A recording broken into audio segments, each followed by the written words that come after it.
నిన్న జగన్మోహన్ రెడ్డి వాళ్ళ క్యాడర్లతో మీటింగ్ పెట్టుకున్నాడు.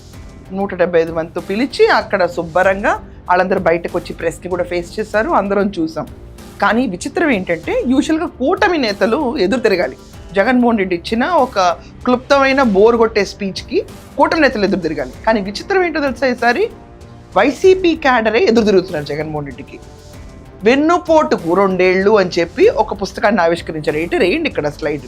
ఆ వెన్నుపోటుకు 2 ఏళ్ళు పుస్తకం చూసిన తర్వాత జనాలు నీకు వెన్నుపోటు పొడిచారా, లేకపోతే కూటమి ప్రభుత్వం కావాలని ఓట్లేస్తే అది వెన్నుపోటు ఎలా అవుతుంది అని చెప్పి వాళ్ళ సొంత క్యాడరే డిస్కస్ చేయడం మొదలుపెట్టారు.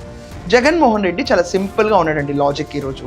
ఏం లేదు, నేను కల్తీ మద్యం సరఫరా చేశాను, మద్యపాన నిషేధం చేస్తాను, తర్వాత హిందువులందరిపైన శుభ్రంగా పడి మేసేసాం అందరం. ఒక తిరుపతి కల్తీ లడ్డు అవనండి, ప్రతి ఒక్క విషయంలో, అది కూడా చిన్న విషయం కాదండి, 254 కోట్ల కుంభకోణం.